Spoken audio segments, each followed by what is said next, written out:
Bom, pessoal, boa tarde. Obrigado pela companhia de vocês, pela disponibilidade em participar aqui do nosso painel da LGBTQIA+, na pandemia, uma realidade trans e aceleração das mudanças. Então, obrigado a cada um de vocês que uns minutos na tarde dessa quarta-feira para compartilhar desse momento com a gente. Antes até de iniciar, de entrar no tema da nossa conversa hoje, é importante explicar a dinâmica do nosso evento. Em primeiro lugar, o evento ele é gravado e logo depois, no final, ele estará disponível na íntegra no canal do escritório no YouTube e na página do escritório também no link das lives.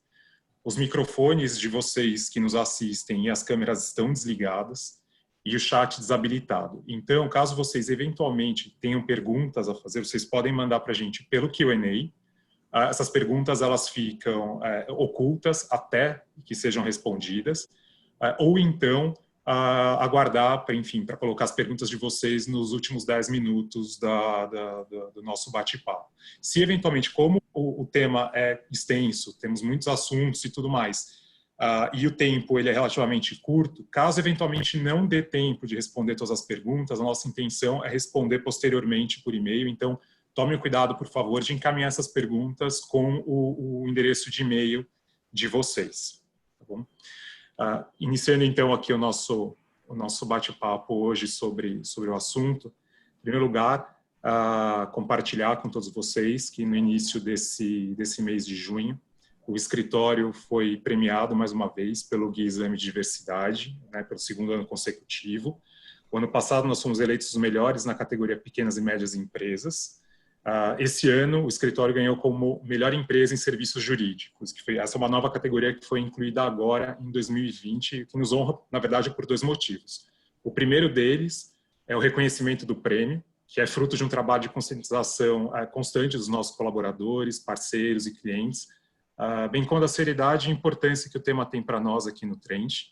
E, em segundo lugar, porque a criação dessa nova categoria, serviços jurídicos, mostra que os escritórios de advocacia, que normalmente, né, são vistos como tradicionalmente muito conservadores, estão cada vez mais empenhados na promoção da inclusão das minorias nesse mercado de trabalho.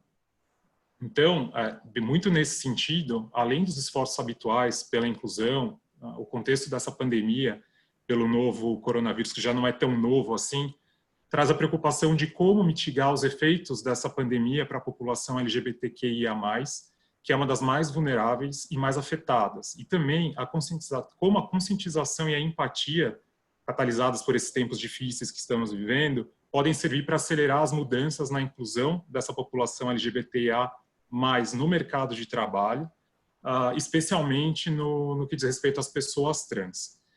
Então, justamente para debater esse tema, que nos é tão caro, hoje nós contamos aqui com a presença de dois painelistas, a quem agradeço mais uma vez pela disponibilidade de estar conosco hoje aqui e dividir as experiências de vocês.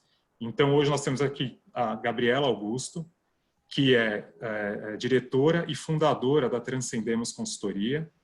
Por meio da empresa, a Gabriela desenvolveu e implementou projetos relacionados à diversidade em grandes organizações. A Gabriela é bacharel em Direito pela PUC, especialista em Design Thinking, também faz parte do núcleo de pesquisa sobre sexualidades, feminismos, gênero e diferenças da PUC. E, por último, mas não menos importante, um detalhe, Gabriela é uma mulher trans, e então hoje ela coloca aqui para a gente também toda a experiência pessoal dela no assunto. E o Fábio Mariano da Silva, que é bacharel e mestre em Direito, doutor em Ciências Sociais pela PUC de São Paulo, membro do grupo IANA de pesquisa da PUC de São Paulo e professor nos cursos de Educação Continuada, Masculinidades Contemporâneas e o Estado e o Corpo. Então, Gabriela e Fábio, mais uma vez, eu quero agradecer a presença e a disponibilidade de vocês, em nome do escritório, em nome dos colegas que também nos assistem aqui pela internet. Gabriela, você como uma mulher trans que criou e dirige o projeto Transcendemos, eu chamo de projeto porque no final das contas não é uma empresa, é um projeto de vida em prol da sociedade em geral. Conta um pouco para a gente sobre a tua história pessoal, né? Como o fato de ser trans influenciou nessa caminhada, né? E como e em quais frentes atua o Transcendemos, e também quantas pessoas, quantas empresas o projeto já assistiu desde a fundação. Bom, em primeiro lugar, eu gostaria de agradecer a oportunidade de estar aqui com vocês hoje, compartilhando um pouquinho da minha experiência e, além de compartilhar, também aprendendo, né? Nessas ocasiões, a gente sempre sai maior do que começou. Bom, sobre a minha jornada, eu, como foi bem apresentada, né? Eu sou uma mulher trans. Isso significa que quando eu nasci, eu tive um gênero designado a mim, mas ao longo da minha vida eu passei a não me entender como parte dele. Isso aconteceu enquanto eu estava na graduação. Assim, eu estava fazendo o curso de Direito na PUC e, querendo ou não, assim, o curso de Direito por si só já é bastante conservador. E nesse momento da minha graduação, eu comecei a me perguntar sobre a minha transição e sobre o meu futuro, né? Poxa, como que vai ser a minha vida agora como Gabriela, né? Nesse momento eu estava até tendo um bom sucesso assim na construção dessa minha carreira. Eu comecei a pesquisar em propriedade intelectual. Eu participei de várias competições assim. Eu lembro que eu participei em competições com pessoas que trabalhavam no White Case, um grande escritório, né? Eu inclusive, eu consegui boas posições à frente de pessoas do White Case. Eu participei de vários eventos de propriedade intelectual, eu tinha um bom talento assim, para isso. Mas eu comecei a perguntar, a conversar com outras colegas de profissão e eu comecei a me deparar cada vez mais com o preconceito, com a intolerância, e com a falta de diversidade, tanto em escritórios quanto em empresas, sabe? Eu me lembro de uma amiga que ela me falou, poxa, eu sou advogada, trabalho no escritório X, mas quando a gente precisa tratar com o cliente quer falar com um advogado, não quer falar com um advogado. E eu fiquei pensando, poxa, a mulher já enfrenta todas essas barreiras, né? Imagina uma mulher trans. Será que há espaço para uma mulher trans em um grande escritório de advocacia? Eu comecei a olhar para Tosini Freire, para Demarest, enfim, não encontrei ninguém como eu. Eu não me vi nesses lugares, eu não vi como possível estar lá. De outro lado, eu me lembro que em uma aula de direito penal, o professor falou ele estava comentando sobre a carreira da magistratura, né? Como era a prova e como era o processo de entrevista depois com a banca avaliadora, né? Que as pessoas aprovadas no concurso teriam que passar por uma banca avaliadora. E eu me lembro que eu perguntei para o professor, falei, professor, você acha que uma pessoa trans seria aprovada para essa posição de juiz ou juíza? E ele me falou, poxa, sinceramente, eu acho que não. Eu acho que a banca avaliadora vai encontrar uma outra justificativa, mas eu não acho que uma pessoa trans seria juiz ou juíza. E aí, como vocês devem imaginar, eu parei e pensei, poxa, eu não tenho mais futuro, né? O que eu vou fazer da minha vida? E da mesma forma que isso estava acontecendo comigo, eu comecei a entender outros colegas, outras pessoas que também estavam passando por enfrentando esse desafio, né? Essa falta de diversidade nessas organizações. E eu decidi fazer algo a respeito. Decidi fazer algo para que outras pessoas não passassem por aquilo que eu estava passando. Foi aí que eu fiz um livro de bolso, que eu chamei de Manual Empresa de Respeito. Um livrinho de 15 páginas, aliás, 16 páginas, no qual eu tentei sintetizar o que eu entendi como mais fundamental sobre diversidade e inclusão. E não só sobre a questão LGBT, mas pensando também em igualdade de gênero, pensando em combate ao racismo, enfim, eu tentei traduzir tudo isso num livrinho de bolso. E eu saí com esse livrinho, peguei, fiz vários desses, e fui de porta em porta em pequenas e médias empresas daqui de Pinheiros, da Vila Madalena, da Vila Olímpia. Quem é de São Paulo provavelmente conhece esses bairros, né? E assim, foi bastante desafiador no começo, mas eu consegui abrir várias portas. sabe? Esse trabalho que eu fiz inicialmente, eu não cobrava nada por isso. Eu doava esses livretos. Eu só pedia para que essas empresas se comprometessem a conscientizar seus colaboradores sobre a importância da diversidade. E aí eu comecei a ser chamada para palestras, para ações de conscientização e treinamento, e eu fundei a Transcendemos. Hoje eu tenho uma equipe maior comigo, né? Não só de pessoas trans, e nós desenvolvemos projetos que vão para além da conscientização e treinamento. Nós ajudamos empresas a contratar pessoas, ajudamos empresas a estabelecer um posicionamento de marca sólido sobre diversidade e inclusão. Enfim, quem quiser saber mais dessa minha jornada inicial, pode procurar um artigo do HuffPost. Se vocês digitarem Gabriela Augusto HuffPost no Google, vocês vão encontrar algo sobre. E com relação a Transcendemos, vocês podem seguir a gente no Instagram, @transcendemos_, me seguir, se conectar comigo no LinkedIn. Enfim, eu não quero me estender aqui nessa introdução, mas é um pouco de onde surgiu a Transcendemos. Entendi.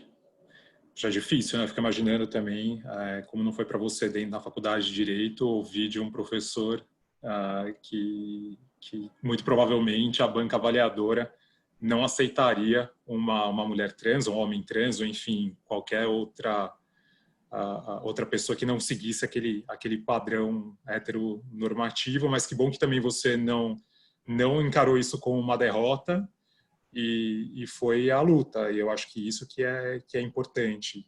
E dentro desse contexto, é justamente por isso que a gente tem muitas vezes, também na maior parte das vezes, melhor dizendo, um nível tão alto de desemprego entre não só a população LGBTQIA+, inclusive eu vou tomar liberdade por uma questão mesmo de tempo aqui, a me referir só a LGBT, porque senão todas as letras ficam algo muito longo, mas assim, quem estiver acompanhando não é uma desfeita para o pessoal que está dentro das outras siglas, mas é só para uma questão de manter a ordem mesmo.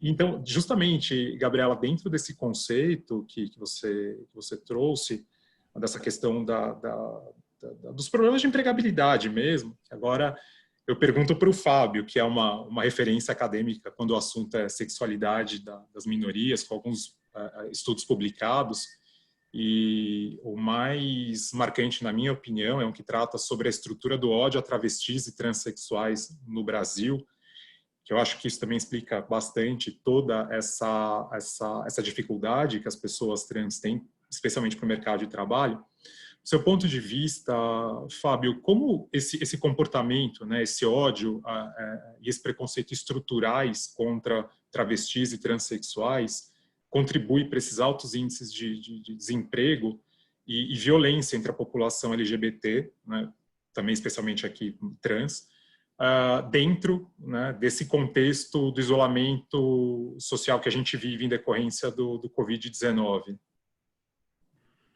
Bom, boa tarde a todos e todas e todes. Eu queria agradecer imensamente o convite que foi feito para participar desse evento. Eu começo dizendo que eu acho que esse é um dos eventos mais importantes, assim, imprescindíveis, que eu tenho participado, por uma característica muito especial, que é de ser realizada por um escritório jurídico, né, de prestação de serviços jurídicos. Na conversa que nós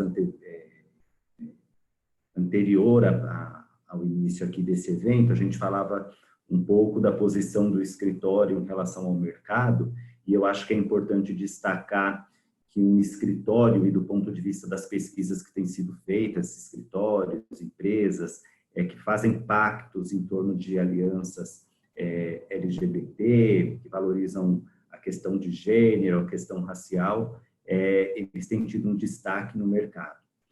Então, eu faço o meu agradecimento, e faço o meu agradecimento também à Gabriela, que é minha colega de PUC, de curso, de PUC, de grupo de pesquisa, né?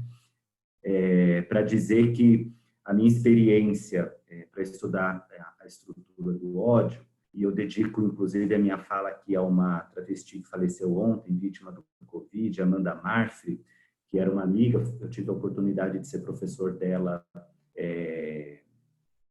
no programa Transcidadania, e ela morreu justamente por estar à frente, na linha de frente, né? Atuando aí, distribuindo produtos de higiene, mantimentos nas casas de acolhimento de pessoas travestis e transexuais. Eu acho que o ódio ele é aquilo que vai estruturando, de certa maneira, as nossas sociedades, quando as nossas sociedades elas vão criando marcadores de diferença, né? Então, os marcadores de diferença, eles vão atravessando a gente em vários contextos históricos, né? E no Brasil, a gente foi adquirindo, e é sempre válido falar Brasil, porque é preciso que a gente entenda que há realidades diferentes na constituição da sociedade americana, da sociedade europeia, asiática e latino-americana. Portanto, é preciso pensar que nós fomos constituídos como povo, como cultura, numa falsa sociabilidade, porque essa falsa sociabilidade deu a impressão de que a gente vivia dentro de uma democracia de gênero, raça, classe e assim por diante, quando na verdade isso não acontecia. Esse processo de colonização que a gente viveu fez evidentemente com que um grupo se colocasse sobre o outro, retirando direitos, readequando direitos, extirpando direitos e criando uma invisibilidade que se deu dentro desses grupos, mas muito especialmente para pessoas transgêneras, né? Se a gente vai olhar os números do que acontece dentro do mercado de trabalho, ainda hoje é possível perceber que travestis e transexuais estão em 90% da sua atividade de trabalho nas ruas, ou seja, dentro daquilo que a gente conhece por trabalho sexual. Mas isso acontece porque também há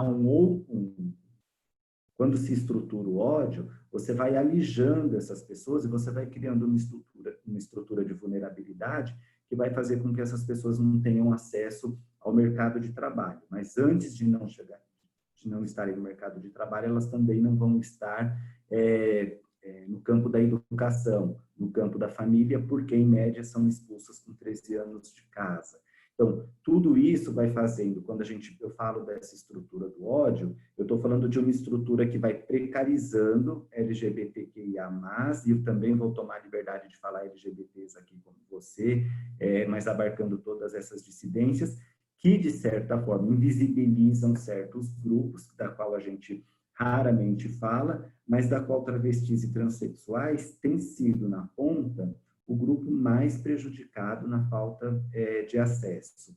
Eu não gosto de falar, e eu sempre digo isso, eu não uso o termo homofobia, porque o termo homofobia ele é um termo que sempre remete a uma questão patológica, né? E eu acho que a violência que se comete contra esse grupo, ele não é uma patologia, ele não é uma doença, ele é um crime de ódio, e por ser um crime de ódio, eu sempre costumo dizer que eu atribuo na minha tese eu coloquei esse termo, eu costumo chamar de heteroterrorismo, que é a forma como você costuma balizar a sociedade. Então, dentro de um discurso branco, heterossexual, cisnormativo e assim por diante. Tudo que foge dessa regra, tudo que foge dessa escala de privilégios, a gente sempre vai considerar como aqueles que são minorizados, são vulnerabilizados e que, portanto, são um alvo direto de ódio. O que contraria sobremaneira a Carta Constitucional, que vai falar de direitos para todos nós, e vai falar da dignidade da pessoa humana. Portanto, a gente precisa vencer uma barreira, que é a barreira da linguagem, a barreira da educação, a barreira do acesso ao trabalho, a barreira da família e assim por diante. Então, é nesse contexto que eu falo sobre o ódio. Entendi. E justamente por isso é importante, algo que a gente defende também dentro do escritório e dos grupos de afinidade, dos comitês de diversidade e inclusão, a necessidade de trazer luz para o tema, de discutir, de conversar, de expor realmente, de trazer rostos e histórias, porque o que a gente entende, isso é algo claro, né? Quanto mais se discute, quanto mais se esclarece, menos preconceito tende a ter. Eu costumo dizer que é lógico que isso tem um efeito rebote também, a gente tem um revés nisso, porque a partir do momento que você se expõe, você também corre o risco de trazer contra, né, essa luta pessoas que pensam de uma forma diferente e que não estão dispostas a debater de uma maneira de uma maneira ética ou de uma maneira adequada, mas sim pela forma da violência e da discriminação, realmente da violência não só psicológica, mas física também, o que é um problema seríssimo, né? E como você colocou, na maior parte das vezes, o que a gente vê também são as pessoas, especialmente, né, a população LGBT, mas especialmente aquelas pessoas transexuais, que na verdade a primeira barreira já começa em casa com a própria família, né? Então muitas vezes elas são realmente postas para fora de casa, muitas delas acabam se assumindo antes de se formar, ou antes de pelo menos ter qualquer tipo de formação, ainda que no ensino médio, o que ajuda a complicar ainda mais, né, essa situação de vulnerabilidade, como a gente vê uma série, como você colocou, e são dados também recentes da ANTRA, que mais de 90% da população trans vive de trabalhos sexuais, né, o que expõe não só uma vulnerabilidade financeira, mas também uma vulnerabilidade de saúde, né? Torna-se também uma questão de saúde pública, especialmente agora nessa questão dentro do contexto de pandemia. E nesse contexto do que você falou, de como esses dados vão se apresentando, toda essa estrutura do ódio, toda essa máquina que vai tratando, por exemplo, de como a gente vai regular essas vidas e o acesso ao mercado de trabalho, e a Gabi tem essa experiência muito mais do que eu, mas à medida que você percebe isso, você vê que nesse contexto da pandemia, o que vai acontecer é que você vai aprofundar essa régua da igualdade mesmo, né? Aquilo que já é desigual, quando você vai olhar os dados econômicos, vai fazer com que você pense, bom, então a desigualdade vai se aprofundar e em tantos por cento. Quando a gente vai olhar o que o Banco Mundial, o que o FMI vai dizer a respeito de países dos Estados Unidos, os países da Europa e da América Latina, nós temos aí um cenário em que a gente precisa fazer justamente como vocês estão fazendo, que é o de discutir, de trazer essa discussão para nós e para a nossa responsabilidade, porque senão você vai continuar aprofundando um sistema de invisibilidade, de minorização e assim por diante. Essa máquina que vai, é como se a gente estivesse normatizando a escassez nesse caso. Sim, pois perfeitamente, concordo contigo. Dentro ainda dessa questão da toda do desemprego, na verdade não é a falta de emprego, é a falta de oportunidade para essas pessoas no mercado de trabalho, acho que esse é o termo correto, porque vários existem, né? O que muitas vezes não existe é a informação e a boa vontade de um recrutador, enfim, aceitar uma entrevista ou, enfim, com uma pessoa trans. E a gente vê agora minha pergunta para a Gabriela nesse aspecto.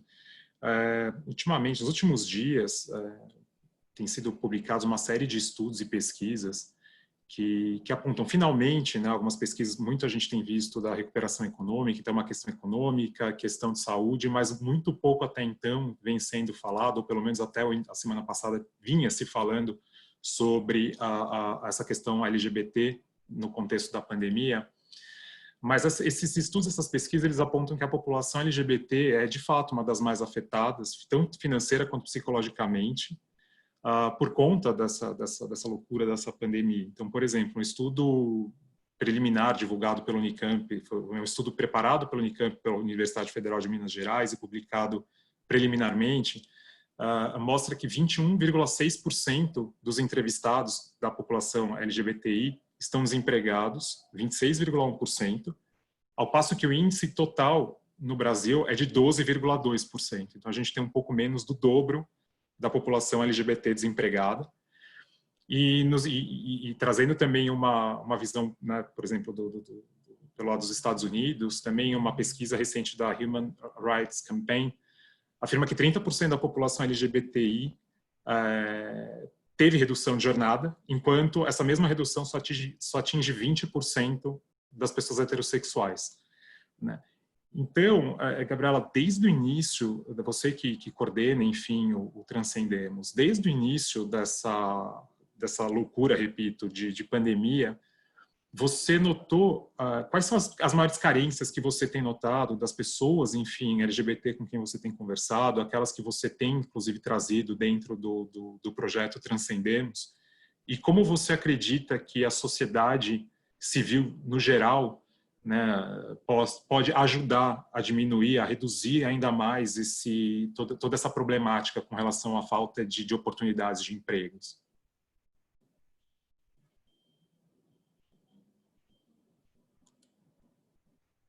Gabriela, você está no mudo.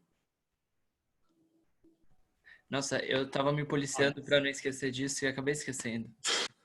Sem problemas. Excelente pergunta, Marcel. Eu tenho um estudo aqui também, publicado pela Harvard Business Review em 2016. E ele trata de como as demissões neutras podem afetar de forma desproporcional mulheres e pessoas de minorias sociais. Assim, os autores, os pesquisadores, eles usam como um dos principais argumentos aqui é que pessoas que fazem parte de minorias sociais, e aí a gente encaixa pessoas LGBTs, normalmente estão em posições de suporte nas empresas, né? Dificilmente você encontra uma pessoa trans numa posição de liderança, né? Como também é difícil encontrar uma pessoa negra numa posição de liderança, numa área de frente. Como essas pessoas estão nessas posições mais secundárias, num momento como esse, momento de crise, em que há demissões feitas em larga escala, essas pessoas são as primeiras a perder o emprego. Sim. Esse por si só já é um ponto que a gente poderia discutir aqui, mas é importante lembrar também que quando a gente fala de LGBTs, muitas dessas pessoas estão fora do mercado formal de trabalho, né? Como o Fábio bem disse, existe um estudo, né, que aponta que 90% das pessoas trans estão na posição de trabalho sexual, sabe? 90%. Assim, quando a gente olha para essas pessoas que fazem parte de grupos minorizados, a taxa de informalidade é altíssima. São pessoas que não têm uma segurança, a segurança da CLT, ou nenhuma garantia, sabe? Quando a gente fala de direitos. E, assim, nesses casos, se a gente fala do próprio home office, né? As empresas, a maior parte das pessoas estão trabalhando hoje em regime de home office, mas como que isso pode impactar de forma desproporcional as pessoas, né? Poxa, quando a gente fala de solidão, que quando o assunto é home office, a gente deveria falar de solidão, né? A solidão, ela pode ser diferente para uma mulher trans. Uma pessoa que, assim, nos últimos anos vem acompanhando essa conquista, né? A gente tem visto aos pouquinhos as pessoas trans ocupando espaços nas grandes empresas. De repente, essas pessoas, elas perdem isso, né? Elas são postas de novo na solidão das suas casas. E, assim, são vários os pontos que a gente poderia discutir, mas quando você me pergunta qual que é o nosso papel, né, o que a gente poderia fazer, às vezes, se a gente olha mais para o lado da saúde mental, se a gente olha para um lado da autoestima, às vezes é papel das nossas empresas mostrar que essas pessoas podem fazer parte do nosso quadro de colaboradores, né? Às vezes, assim, na Transcendemos a gente tem uma iniciativa que a gente chama de Comuto, que é um programa de desenvolvimento profissional para grupos minorizados. Então, a gente apoia pessoas a desenvolverem seus soft skills, a gente aproxima elas de grandes empresas, de tal forma que elas possam se ver nesses ambientes, sabe? Que elas possam entender como possível, né? Quebrar um pouco essa lógica da exclusão e criar um novo universo, sabe? Para essas pessoas. Então, eu acho que nessa ideia de provocar elevar a autoestima dessas pessoas, eu acho que faz sentido campanhas de posicionamento, sabe? Eu acho que faz sentido saber comunicar o que as nossas empresas estão fazendo.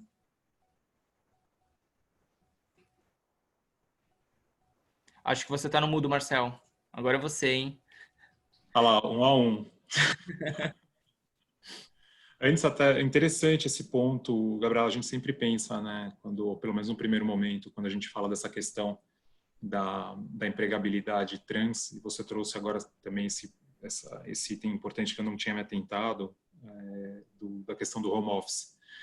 Então, como seria a questão da solidão realmente de uma pessoa, né, a vivência de uma pessoa trans que normalmente, em tempos normais, em condições normais de temperatura e pressão, já tem uma vida mais reclusa por uma série de questões, especialmente por conta do ódio estrutural que a gente conversou até há pouco com o Fábio. Seria importante também uma maneira de elevar essa autoestima e trazer, como você comentou dentro do projeto do Transcendemos, que é você deixar claro para essas pessoas de uma maneira para que elas consigam se enxergar dentro de um escritório, dentro de uma empresa, para que elas saibam que esse também pode ser e é o lugar delas, desde que, né, elas atendem uma série de requisitos. É claro que em muitos momentos a gente sabe também essa questão é muito problemática, a parte como elas muitas vezes a gente comentou há pouco, como muitas vezes as pessoas trans elas acabam sendo expulsas de casa muito cedo, então muitas vezes elas não têm estudo, muitas vezes elas não têm uma oportunidade, né? Então também seria uma alternativa, como a gente costuma dizer, a descer um pouco a barra para que a gente consiga incluir essas pessoas no mercado de trabalho, mas também no primeiro momento, concordo contigo, que é fazer com que essas pessoas não desistam sem tentar, que elas entendam que esse é um lugar delas, que elas têm um lugar ali, que elas são capazes e que elas podem sim ocupar. E eu tô fazendo até essa digressão aqui com vocês, porque até antes da gente partir para a próxima pergunta, que seria para o Fábio, isso tem tudo a ver uma pergunta que a gente pode falar. Se você me permite um parênteses, você mencionou, né, abaixar a barra. E essa é uma discussão que eu tenho tido com várias empresas, vários departamentos de RH. E nessa última semana eu me lembro de uma ocasião que falaram, poxa, será que a gente deveria usar o termo baixar a barra, né? Será que a conversa é sobre abaixar a barra? Porque, assim, quando a gente fala, quando a gente busca entender os desafios individuais dessas pessoas trans, dessas pessoas LGBTs, dessas pessoas negras, que muitas vezes não tiveram, muitas vezes, né, a gente não pode generalizar, mas muitas vezes não tiveram acesso a uma instituição de ensino superior, não tiveram acesso a um curso de formação profissional. Será que a ideia não é de flexibilizar requisitos? Porque, assim, Sim. a gente fala muito de abaixar a barra, né? Mas quando a gente fala de flexibilização de requisitos, a gente começa a entender também que esses requisitos muitas vezes são flexibilizados para o homem branco cis padrão. As empresas já flexibilizam os requisitos das vagas para essas pessoas. Por que não flexibilizar para alguém trans? Por que não flexibilizar para alguém negro? Então, assim, eu preferiria o termo flexibilizar. Perfeito. Ótimo. Concordo contigo. A partir de agora também a gente, em vez de usar o termo baixar a barra, porque pode até, inclusive, dar uma conotação negativa, né? Olha, estamos baixando a barra, enfim, para aceitar. Concordo contigo. É um termo, flexibilização é um termo bacana. E dentro desse... Obrigado pelo ponto. E dentro desse contexto, até antes de passar para a próxima pergunta, que é para o Fábio, a gente recebeu uma pergunta aqui também no Q&A de uma amiga nossa. Em primeiro lugar, veio um hashtag, antes da pergunta veio um hashtag orgulho de ser PUC. Então, para você, Fábio, e você, Gabriela, que são da PUC, é isso. E acho que essa pergunta veio logo depois quando você contou da história do teu professor que você ouviu, né, sobre a banca avaliadora da magistratura. Então, a pergunta é a seguinte, e eu acho que, na verdade, vale para os dois, tanto para você, Gabriela, quanto para você, Fábio. A pergunta é a seguinte, apesar do ambiente conservador, a Faculdade de Direito foi, de alguma forma, útil para te ajudar a organizar sua luta pela diversidade e inclusão? Poxa, se vocês me permitem começar, depois eu queria ouvir o Fábio também, mas, assim, sem sombra de dúvida, a Faculdade de Direito foi fundamental para a minha jornada. Até num ponto de vista, assim, um entendimento pessoal, né? Poxa, eu tenho direitos, né? Eu devo ser respeitada, devo ser reconhecida. Mas, de outro lado, também me instrumentalizou, assim. para também apoiar empresas em suas estratégias que muitas vezes passam por boas práticas jurídicas. Com certeza. Eu acho que foi uma grande oportunidade, sabe? Eu acho que eu tenho alguns privilégios, um deles foi fazer parte da PUC. E você entende que foi uma virada para você quando você ouviu do teu professor que provavelmente a banca examinadora do exame da magistratura dificilmente aprovaria uma pessoa trans? Foi esse o que a gente chama do turning point, né, nesse sentido, ou não? Era algo que você já vinha trabalhando, ainda que internamente de alguma forma, mas foi esse o momento que virou a chave e disse: caramba, se eu não fizer alguma coisa a partir daqui, né, isso pode, quer dizer, se eu começar a agir a partir daqui, isso pode ser positivo para outras pessoas que venham atrás de mim também. Poxa, você mencionou o termo turning point, eu talvez usasse gota d'água, sabe? Porque com a minha transição de gênero, eu comecei a enfrentar esses desafios, se não diariamente, semanalmente, sabe? Foram tantas as situações que eu poderia ficar a tarde toda aqui contando, sabe? De coisas horríveis que passaram a acontecer comigo. E eu acho que essa situação do meu professor foi a gota d'água, sabe? Porque, poxa, além de tudo estar horrível, eu não tenho futuro. Foi aí que eu decidi que isso não podia ficar assim. Nem para mim, nem para as pessoas que enfrentavam esses desafios como eu.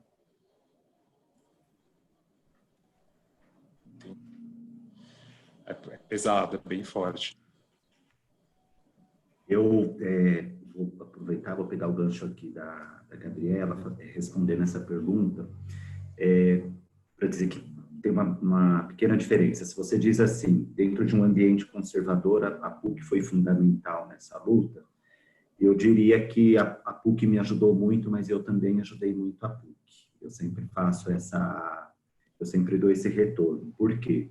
Eu sempre fui uma pessoa que morei na periferia até os 17, 18 anos de idade. Eu sou de uma família de pessoas negras, eu me identifico como uma pessoa negra de pele clara. E eu nunca tive uma questão sobre ser negro ou sobre não ser negro, porque esse nunca foi um tema na minha família. Mas talvez o tema da minha família o Fábio é um homem gay, o Fábio não é um homem gay, e assim por diante. Então, essa era a diferença. Mas toda essa marca, por exemplo, de ser um homem gay, fez que quando eu chegasse na universidade, eu fosse um aluno mediano. Eu sempre fui um aluno mediano e sempre digo isso para os meus alunos. E por que eu era um aluno mediano?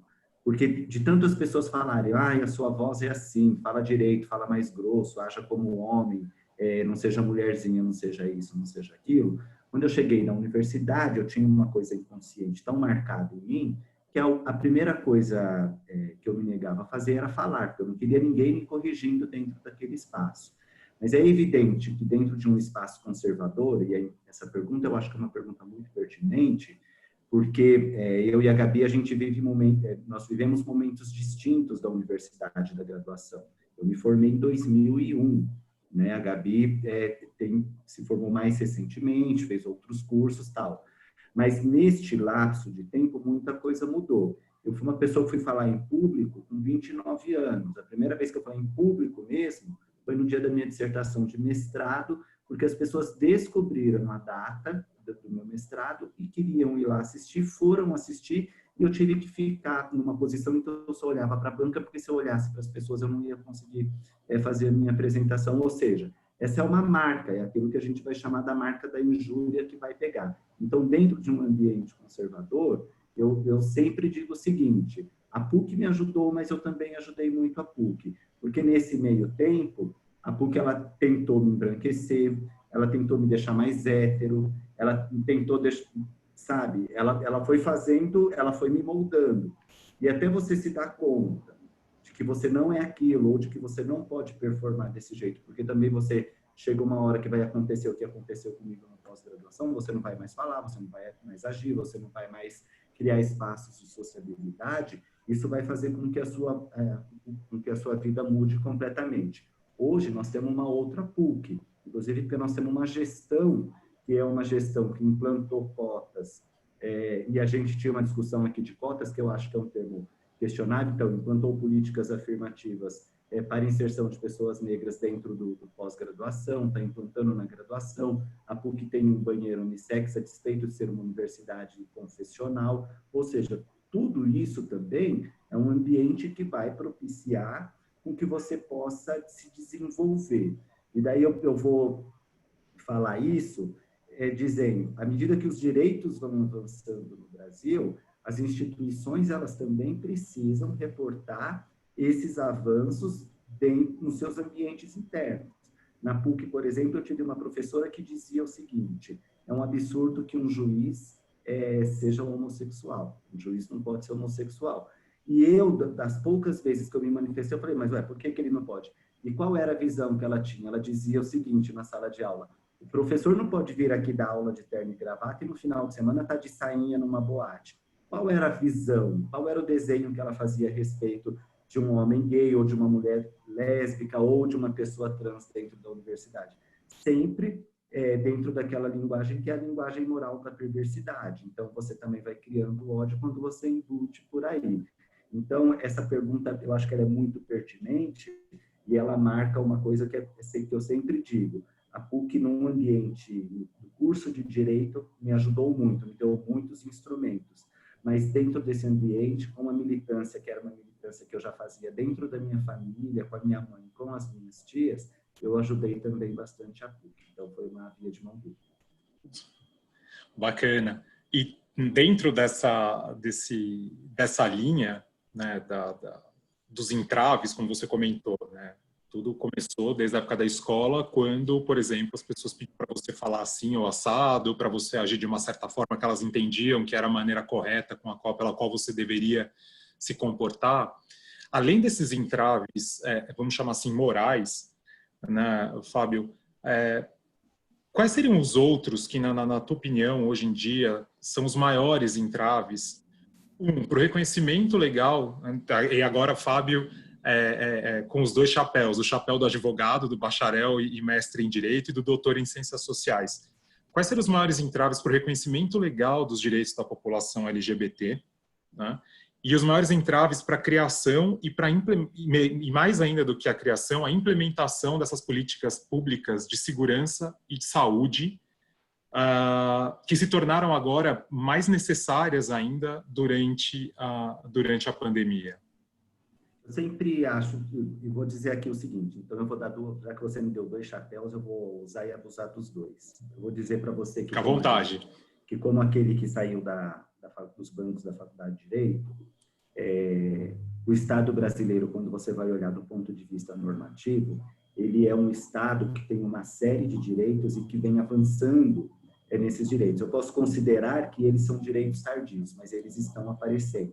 Então, quando você fala da união afetiva, quando você fala da doação de sangue que acabou de sair, quando você fala da criminalização daquilo que se chama homofobia, né, que eu chamo de heteroterrorismo, quando você fala do acesso ao Sistema Único de Saúde, você começa a perceber, pessoas trans que podem, aquelas que optam pela redesignação, elas vão lá fazer um tratamento, hormonoterapia, acompanhamento, elas vão fazer. Então, eu posso dizer, do ponto de vista otimista, que nós estamos avançando com a lei em torno de tornar essas populações iguais. Mas como e daí eu vou falar como cientista social, como é que você chega numa condição de igualdade quando você parte em condições de absoluta desigualdade?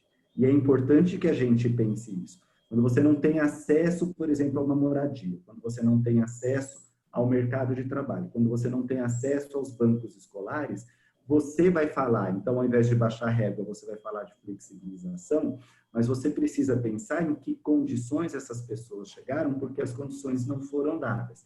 E daí eu digo que o Estado brasileiro, ele pratica uma coisa que eu resumo em dois termos sempre. Ou é no suborno social, ou é na humilhação burocrática. Então, você garante direitos, por exemplo, para a população.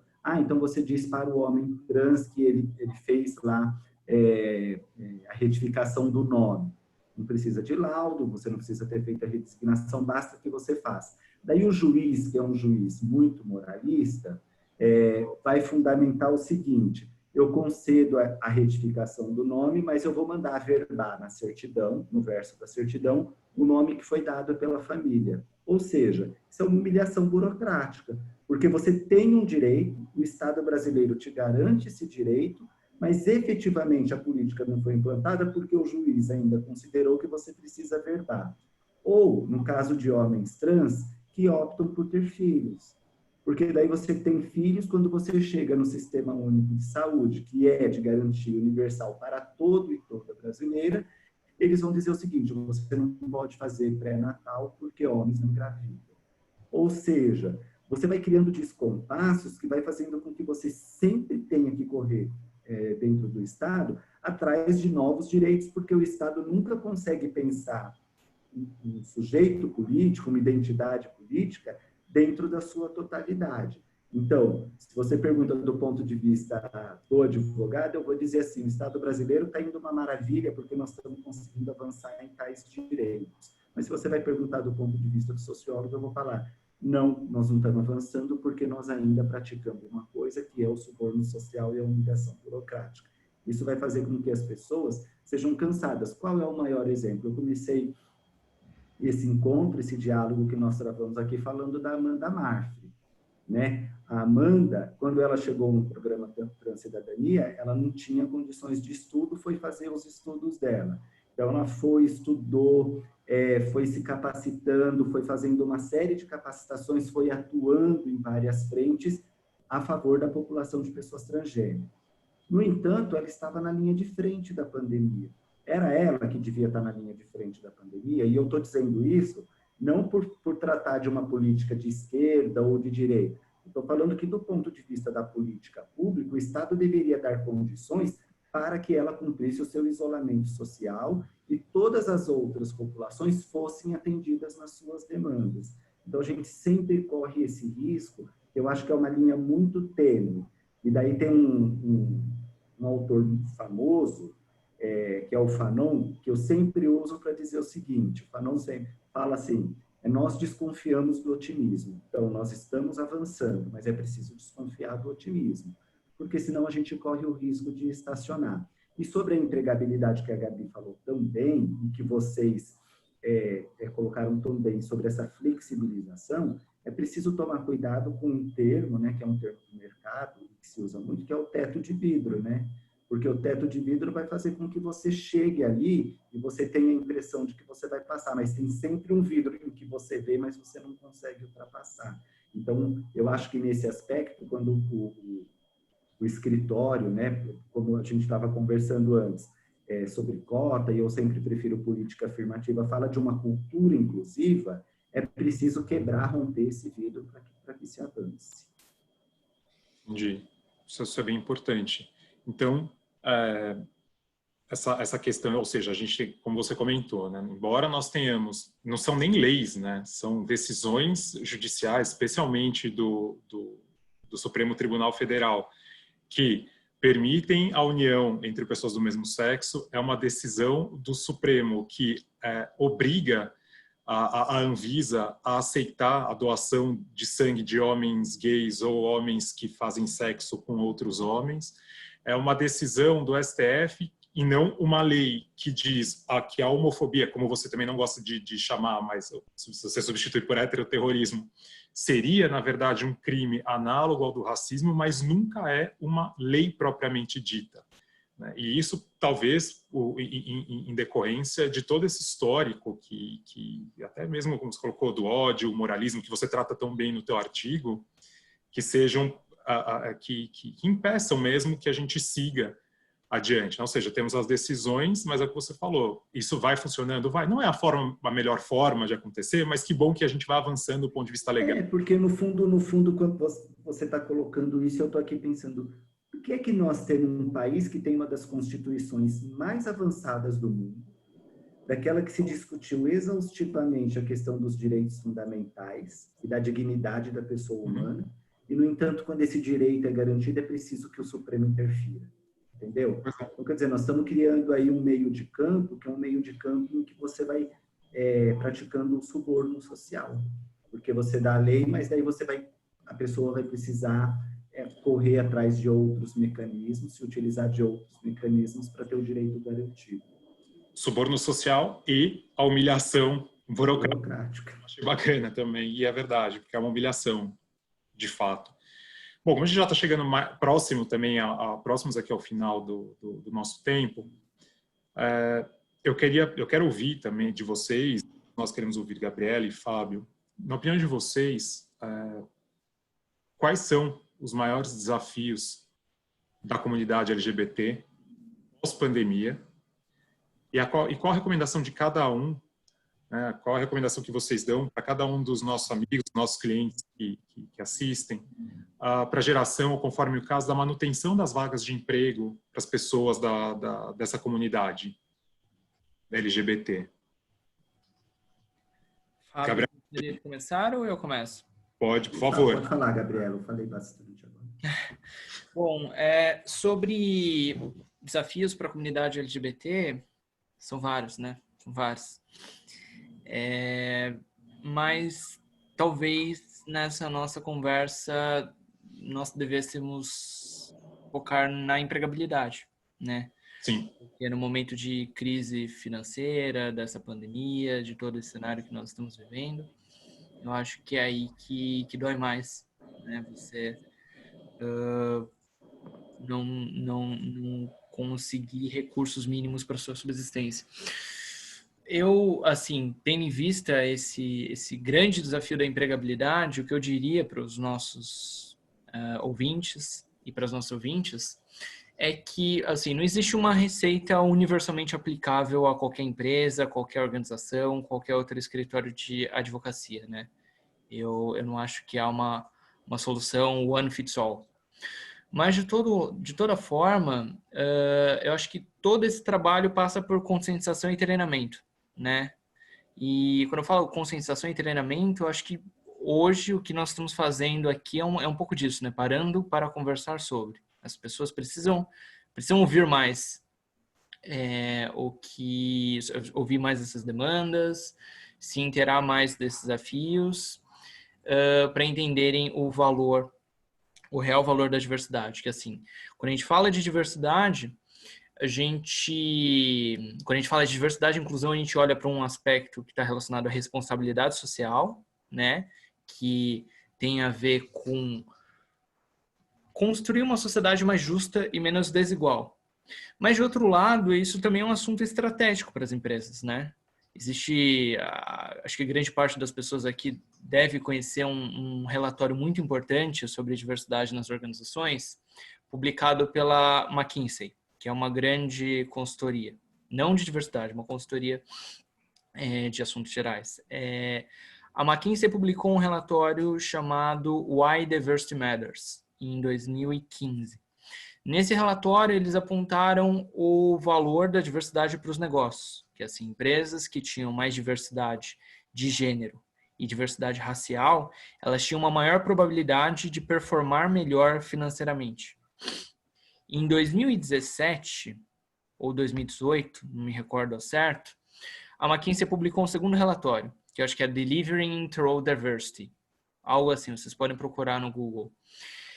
Esses dois relatórios foram muito importantes, esses dois estudos, mas agora em maio de 2020, eles publicaram o último, que se chama Diversity Wins.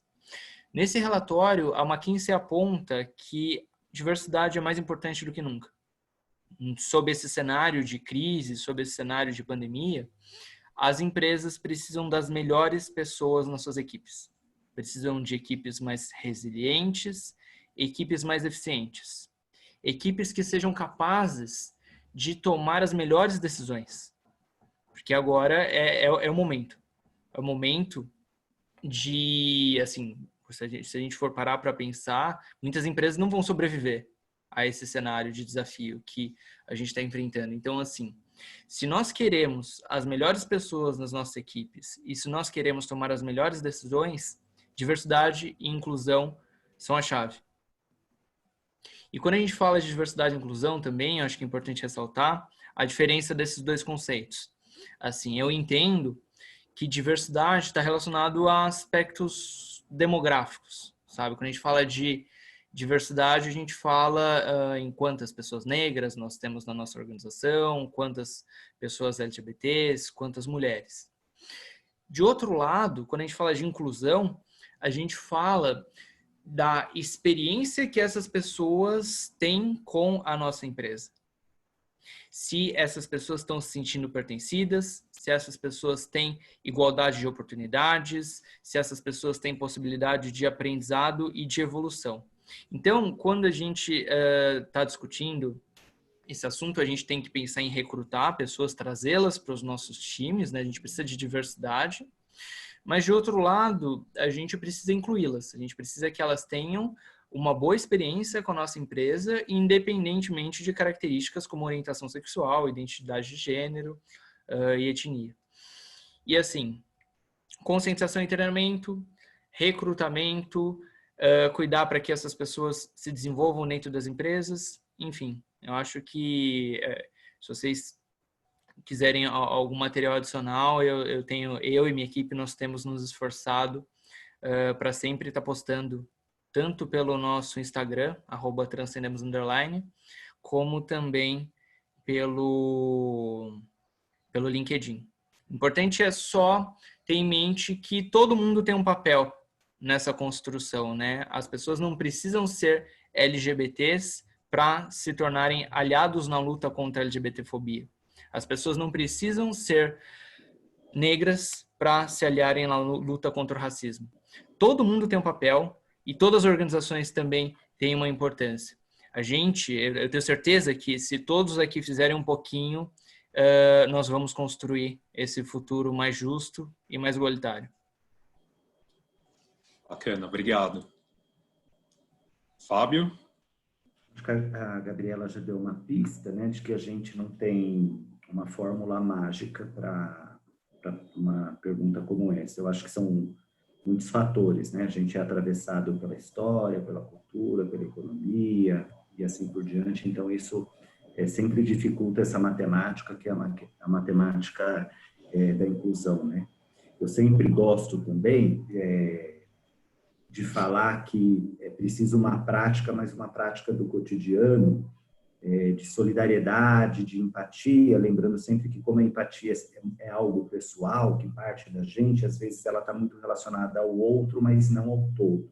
Então, eu acho que é preciso que a gente fique orientado por isso. Mas eu sempre penso que uma medida como essa que o escritório tomou, de fazer uma discussão, de convidar as pessoas, de fazer com que as pessoas estejam aqui contribuindo e ouvindo, torna um lugar de escuta, que é sempre um lugar de escuta qualificado, para entender essas diferenças, esses outros marcadores, de sexualidade, de gênero, de raça e assim por diante. Então, esse eu acho que é sempre um primeiro passo. Mas é preciso que a gente institua aí um novo marco civilizatório, que de como aliado ou sendo membro da própria comunidade LGBT, que a gente possa pegar na mão do outro e trazer e tornar esse trabalho, que é um trabalho pedagógico, incansável. Às vezes a gente está cansado, a gente está desanimado, a gente está dentro das nossas casas, sempre de olho no computador, no celular, mas eu acho que a gente precisa criar uma rede, que é uma rede de solidariedade, onde um vai levando os outros. E daí eu vou utilizar a frase que vocês usam no LinkedIn de vocês, que é promover a cultura da inclusão. Eu acho que sem isso a gente não avança. Então, dar direitos, garantir direitos, provocar direitos, deve ser uma prática que é sempre uma prática coletiva para a gente poder avançar. Eu acho que a gente melhora como ser humano, mas a gente melhora, sobretudo, do ponto de vista coletivo, como sociedade. Perfeito. Obrigado, Gabriela. Obrigado, Fábio. Esse final foi realmente super importante, até mesmo para a gente entender onde estamos e o que precisamos fazer para chegar onde queremos chegar. A gente estourou o tempo aqui em 2 minutos, mas acho que ainda dá tempo, pelo menos mais 5, se a gente pudesse, se vocês puderem estender mais 5, para responder pelo menos uma das perguntas que chegou aqui. Eu estou gostando tanto que eu fico meia hora aqui, se vocês E é o seguinte, para vocês dois, chegou uma pergunta que é a seguinte. Quando se fala no ódio heteroterrorismo, por que isso acontece? Porque a sexualidade dos outros cria esse tipo de reação tão forte. Entendi que vocês não querem patologizar, evitando o uso da palavra homofobia. Mas essa reação é só cultural ou é patológica mesmo? Eu vou falar, daí a Gabi fala, porque eu tinha feito essa provocação. Eu acho que a gente precisa entender, como já foi dito, que nós somos atravessados por uma série de estruturas. Uhum. É evidente que você pode, em algum nível ou em algum grau, desenvolver uma questão que seja uma questão patológica que você precise cuidar. Mas isso é uma questão que a psicologia vai poder ajudar muito mais do que eu, que não sou psicólogo, sou cientista social. Mas é preciso entender que muitas vezes a gente é influenciado pelo meio. Então, esse ódio que está na estrutura, ele vai fazer com que a gente assimile isso como sendo normal. Tem um filme que foi lançado recentemente na Netflix que se chama Revelação, que fala como é que o cinema, a televisão, as novelas, os filmes foram tratando pessoas trans. E quando você vai olhar, você sempre olha que essas pessoas foram tratadas do ponto de vista caricato ou do ponto de vista daquele personagem que vai morrer ou daquele personagem que vai matar. Ou seja, são sempre essas pessoas que têm a sua vida interrompida. Isso é uma linguagem. E isso é uma linguagem que, muitas vezes, a gente não se dá conta, mas que vai se introjetando dentro do nosso meio e que a gente vai assimilando. Daí, quando você tem isso, quando você chega na escola e você cruza com o discurso do coleguinha porque você tem uma família que pratica algum tipo de discriminação, de preconceito negativo e assim por diante, aquele coleguinha vai exatamente falar para o outro, que vai falar para o outro em relação àquele que está sendo injuriado. Isso vai fazer com que a gente seja a todo momento tratado. Isso é uma questão psicológica só? Não. Isso é uma questão social, porque isso é uma questão pedagógica, de educação, uma questão política. Quando você vai estudar o Aristóteles, ele vai falar qual é a finalidade do bem comum? É o uso da cidade. Quando você tem o uso da cidade, você é feliz, você pratica a felicidade porque isso se torna uma virtude. Quando eu venho aqui e digo para você, mas pessoas trans estão fora do mercado de trabalho, significa o quê? Que essas pessoas estão fora do exercício da virtude, não existe felicidade, porque elas precisam se alimentar, porque elas precisam se vestir, porque elas precisam se socializar e assim por diante. Então, quando eu digo, eu estou dizendo assim, em algum grau você pode ter um nível de patologia, mas uma patologia que, em sendo coletiva, ela se torna uma doença social. E a doença social, ela precisa ser tratada socialmente, coletivamente, por meio de mecanismos que sejam mecanismos pedagógicos. Perfeito. Gabi? Poxa, eu me senti muito contemplada com a fala do Fábio, sabe? Eu não tiraria nem poria. Perfeito.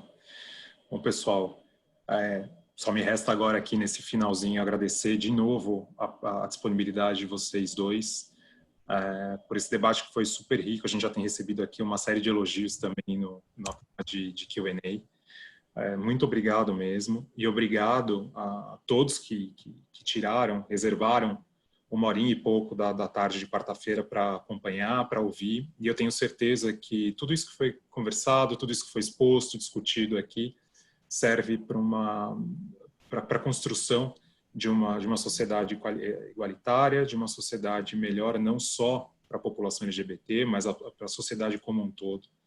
E eu tenho certeza que isso não é um exercício que a gente faz e fica dentro de casa, né? O que eu estou chamando de casa é o trend, mas é algo que transcende, é algo que sai daqui, de cada um que assistiu, de cada um que participou e cada um que participa mensalmente das nossas reuniões do LGBT Trend para fora, né? Isso é levado para as casas, para os amigos, enfim, para onde quer que essas pessoas andem, e isso é muito importante em prol da construção dessa sociedade. Obrigado de novo a vocês dois e obrigado a todo mundo. Até mais. Eu que agradeço novamente aí a oportunidade. Tchau, tchau. Agradeço também. Até mais, gente. Obrigado, Gabi. Até mais.